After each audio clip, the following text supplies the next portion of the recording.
ክሩቤል ቁርስ ልጋብዝሽ ካላት በኋላ ዙፋኔ ሽንት ቤት ስትሄድም ለወንድሟ ለበረከት ዛሬ ዙፋኔ ልትገደል ነው የሚል ቴክስት ጽፎ ሲልክላት ትዝታ ግን እየተከታተለች ስለነበረ ምንድን ነው የሚጽፈው ብላ ብታይም ነገር ግን ምን እንደሆነ እቤት ስኮን ሁሉንም ነገር አውቃለች። ቤኪ በጣም ተናዶና ጨርቁን ሊጥል ደርሶ ትደርሳለች። ምንድን እንደተፈጠረ ስጠይቅም በዙፋኔ ስልክ ዛሬ ትገደላለች የሚል ቴክስት ደርሶለት ነው ስትልም ታስታውስና እሱ እንደሆነ ግራ ታውቃለች። ማታ አካባቢም እንዲወጣችም እሱን ስታገኘውም እኔ በቤኪ ስልክ ቴክስት ያረከው አንተ እንደሆን ካውቃለሁ ሲልም ስትለውም እሱ ግን በጣም ተናዶ ምን ፈልገሽ ነው እንዴት አወቅሽ በማለት ጉሮሮዋ ላይ አንቋታል። ጉሮሮዋን ቢያንቃትም ነገር ግን ትዝታም ቀላል ሰው አይደለችም። ሴጣን ለሴጣን ምንም ቢሯሯጥም ሊቀዳደም አይችልም። አሰላሙ አለይኩም ወራህመቱላሂ ወበረካቱ። ውድና የተከበራችሁ የቻናላችን ቤተሰቦች እንዴት አደራችሁ? እንዴት ሰዋላችሁ? ሁላችሁንም ሰላም ሰላም ብያለሁ። ዛሬ ይዤላችሁ የመጣሁት ኪሩ ድራማን ክፍል 25 ነው። እነሆ እንድትከታተሉ ይጋበዝኳችሁ። ወዳችሁ ፈቅዳችሁ ስለምትከታተሉ ከልብ አመሰግናለሁ። ምኞት ዛሬ ሁሉም ሰው ሲሄድላት አንገቷን ታንቃትና ከአንቺ ውጭ ማንም የመረዘኝ ሰው የለም በማለት አናቷን ትይዛታለች። ትዝታ ማንም የሌላት መስሎሽ እንደሆነ በጣም ተስተቻን። አንቺ ምን አርጌ ምን ለማግኘት ብዬ አንቺን እገልሻለሁ ወይም እመርዝሻለሁ። አንቺ ራስሽ እንዴት ነው የምታስቢው? ጥቅም ያለሽ ሰው አርገሽ ነው እንዴ? አንቺ እኮ የቤት ሰራተኛ ነሽ በማለትም ጩኸታቸው እጅጉን ይቀልጣል። ዙፋኔ ከክፍሏ የሰማቸው እየሮጠች መጣ። ምን እንደተፈጠረ ስትጠይቃትም መሄጃ የላትም ብላችሁ ትጫወቱብኛላችሁ አይደል? መርዘሽኛን እያለች ነው እኮ ስትላትም ዙፋኔ ዞር ብላ ምኞትዬ ብለሻታን ስትላትም ምኞት ምንም ቃሏን የምታጥፍበት ምን አማካኝ ወይም ምክንያት ስለሌላት አዎ ብያታለሁ። ትናንትና ቦርሳዋ ፊት ለፊቷ ተቀምጣ እየበላሁ እያለ ቦርሳዬን የታረክሽ ብላ ጮኸችብኝ። እኔም ልፈልገው ስመጣ ፊት ለፊት ነበረ። አይንሽ አያይም እንዴ? ምንድን ነው ፊት ለፊት አይደል እንዴ ብዬ ስመጣ ኩሽና ነበረች። ከዛም ትንሽ ጎርሼ ጋሼ ጠርቶኝ ወደ ሳሎን ሲሄድ የተፈጠረው ያያችሁት ነገር ነው። ከዛም በጣም ስጮህባትና ይቺ ነገር ውሸት በመሆኑ መታወቅ ካለበት እኔ በራሴ መንገድ ሁሉንም ነገር አጣርቼ እደርሳለሁ ስትልም ዙፋኔም ካጠፋች ወይም ትዝታ ውሸት ከሆነች ከዚህ ቤት ንቅል አርጋ እንደምታባርራት ትነግራታለች። በተመሳሳዩ ደግሞ ምኞትዬ ከተሳሳተች ይቅርታ እንደምትጠይቃት ቃል ታስገባታለች። እሷም እርግጠኛ ስለነበረች ችግር የለውም ስትላል፣ ነገር ግን ከዚህ ቤት እኔም ከተባረርኩ እሷም መባረር አለባት ብትልም ነገር ግን ማንም ሰው የሚሰማት አልነበረም። ዛሬ ምሽቱ እንግዲህ ጉንጩን ስለበሳመችው ኤልሳ እጅጉኑ በጣም ደስ ያለውና ህይወቱ እንደገና እንደ ጮሬ እንዳዲስ ፀሐይ ያበራች መሰለችው ፈገግ እያለ ወደ ቤት ይሄዳል። ወደ ቤትም ከሄደ በኋላ የማይነጋ የለም። ሌሊቱ ነግቶ ሳሎን ትዝታና በይኪ ቁጭ ብለው እያለ ነገር ግን ዙፋኔ ከክፍሏ በጣም እየተጣደፈ ትወጣለች። ምን ነው ሲላትም አንድ የምጨርሰው ጉዳይ ስላለኝ መሄድ አለብኝ በይኪ በማለት ጉንጩን ስመው ትሰናበታለች። ትዝታ ምንም ያተዋጠላን ነገር ይሄ ልጅ ባለፈው እንገናኛለን ሲላት ስለሰማች እሱ ጋ ነው በማለትም ቁርስ ላቅርብ ስትልም ነገር ሁሉም እየተሸራሸሩ መሄዳቸውን ቀጥለዋል። ትዙም አንድ ስራ እንዳለባት ተናግራ ትወጣለች። ቤኪም ከኤልሳ ጋር ቁርስ የመብላት ፍላጎት ስላለበት እወጣለሁ ብሎ ነገር ግን ምኞትዬ ራሷ እንድትንከባከብና እንድትበላ ነግሯት ጥሏት ይወጣል።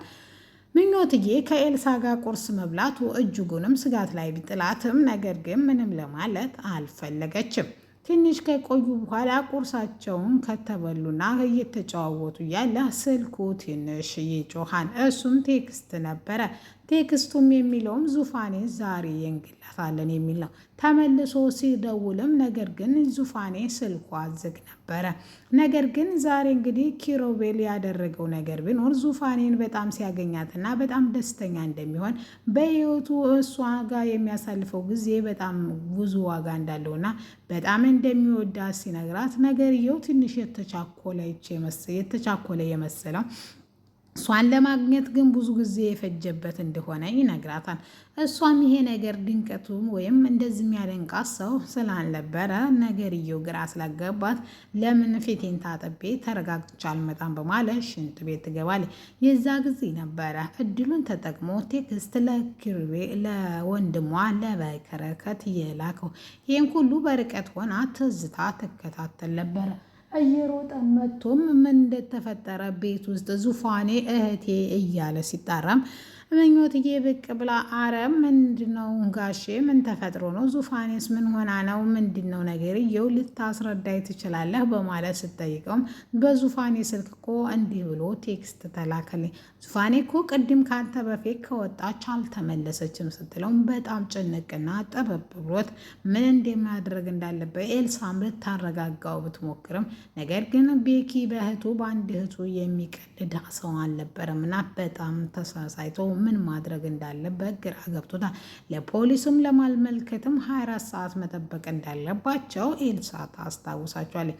በዚህ አጋጣሚ ትዝታ ትመጣና ምን እንደተፈጠረ ትጠይቃቸዋለች። በዙፋኔ ስልክ ቴክስቱ እንደገባለትና የግድያ ማስፈራሪያ እንደሆነ ትሰማለች። እሷም ያን ነገር ስታስታውስ ስልኳን እንዳነሳ ኪሩቤል ስላየች ይህ ነገር የእሱ ስራ ነው፣ ለማንኛውም ዙፋኔን አግብቶ ሀብቱን የሙሉ ሲያደርግ ቆሜ አላይም፣ በምንም በልኩ ሆኜ እነሱን ላይቼ እኔ ቤኪን አግብቼ የዚህ ሁሉ ሀብት ባለቤት ሆናለሁ በማለት ትዝታ ለራሷ የምትሰጠው ቫሊዮ ከፍ ያደርጋታል። ትንሽ ከቆዩ በኋላም ሲዋከቡ ምንም እንዳልተፈጠረ ዙፋኔ በር ከፍታ ትመጣለች። ወንድሟን በጣም ተጨንቆና ተጠቦ ስለነበረ ሰውነቷን እየደባበሰ ምንም አልሆንሽብኝም የኔ እህት ምንድን ነው ያደረጉብኝ በማለት ደጋግሞና መላልሶ ይጠይቃታል። እሷም እንግዲህ ምንም እንዳልተፈጠረ ብትነግረውም እሱ ግን በጣም እንደዚ አይነት ቴክስት ተልኮልኝ ነበር ስትለውም እሷ ምንም ነገር እንደማታውቅና ደግሞም ባለፈው ማታ የአደጋ ደረሰብሽ ክሩቤል ባይደርስልሽ እኮ እህኔ ዋጋ የለሽም ነበር በማለት ወይም አንድ ነገር እኮ ሆነሽብኝ ነበር ሲላትም ፈጣሪ ከእሷ ጋር እንደሆነና ምንም ነገር እንደማኮን ቃል ትገባለታለች። እሱም አጥጋቢ እንዳልሆነ እርግጠኛ የሆነው ለማንኛውም ራስሽም መጠበቅ አለብሽ፣ ነገር ግን ይሄ ሁሉ ማን ነው የሚያደርገው ሲልም ከብርቱካን ውጭ ይህን ስራ የሚሰራው ማንም የለም በማለት ኤልሳ ትመልሳለች። ሁሉም ስለ ብርቱካን ከሆነ ብርቱካን የት እንዳለች ማጣራት አለብን በማለት ስታስብ ሁሉም ወደ ትዝታ አይኑን ያፈጣል። እሷ ምንም እህቷ ብትሆንም ነገር ግን ምንም ያክል ግንኙነት እንደሌላቸውና አሁን እንደማይደዋወሉ ግልጽ አርጋ ትነግራቸዋለች። ነገር ግን ምንም ያላመኗት ቢሆንም ራሳቸውን መጠበቅ እንዳለባቸው ሁሉም ከተነጋገሩ በኋላ ኤልሳ ግን ይሄ ነገር ዝም ብሎ ሳይሆን ወይም ከብርቱኬ እኛ አጠገብ ሆኖ እየተፈታተነን ይመስለኛል፣ ከአጠገባችን ሆኖ ያላየነው ጥላት ይመስለኛል ስትል ትናገራለች። ኪሩቤል ያደረገው ነገር እንግዲህ ሙሉ በሙሉ ጋሼ ባለው መሰረት እንደሆነ ደውሎ ለጋሼ ያልከኝም ሙሉ በሙሉ ፈጽም ያለው የአባታቸው በጭካኔ የቤተሰቦችን የህይወት እንዳጨለመ የነሱ ነው ደግሞ አጨልሟለሁ። ከእንግዲህ ወደ በረከት የሰቆቆ ህይወትና የስጋት ህይወት እንድትኖሩ ነው ማደርጋችሁ በማለት አሁንም ዛቻውን ይቀጥልበታል። እሱ ግን ምንም ያልመሰለውና ወይም ይሄ ነገር እውነት የአባታቸውን ግፍ አባታቸው በሰራው ግፍ እነሱ መወጣት እንዳለባቸው በጣም አዝናለሁ፣ ነገር ግን ግዴታቸው ነው፣ ይህን ክፋት ትቀምሷታላችሁ በማለት ዙፋኔም ቢሆን በፍቅር ሻንበርክኬ ዋጋ አስከፍልሻለሁ ሲልም መልስ ይሰጣም ለራሱ። ይሄ ሁሉ ከሆነ በኋላ ባይዟችሁ በቃ ተበረታቱ ተብለው ሁሉም ወደ ክፍሉ ገብቶ እንዲተኛ ይደረጋል።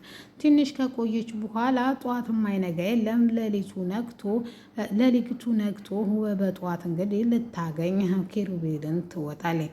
መንገድ ስታገኘውም ልታሳልፈው ፍቃደኛ አልነበረችም። ምንድነው የፈለግችው ምንድነው ሲላትም እሷም ትናንትና በበረከት የላከውን ቴክስት አንተ እንደሆንኩ ጠንቅቄ ነው ማቀው ስትልም የዛ ጊዜ ክሩቤል በጣም ተናዶና በጣም ተበሳይቶ ራሱን መቆጣጠር አቅቶ ማነሽ አንቺ ምንድነሽ በማለት አንገቱ ላይ ያንቃታል። አንገቷን ቢያንቃትን በተደጋጋሚ ጊዜ ደግሞ ቡርቴ ስትደውል ሁለተኛ እንዳትደውይልኝ አንቺ ያዝረከረክሽ ስራውን እኔ ለማጠናቀቅ ነው በማለት ይዘጋባታል። ትዝታን ክሩቤል አንቆ ምን ሊያደርጋት ይችላል? አስፈራርቶ ሊለቃት ይችላል ወይስ እነሱ ተስማምተው ክፋታቸውን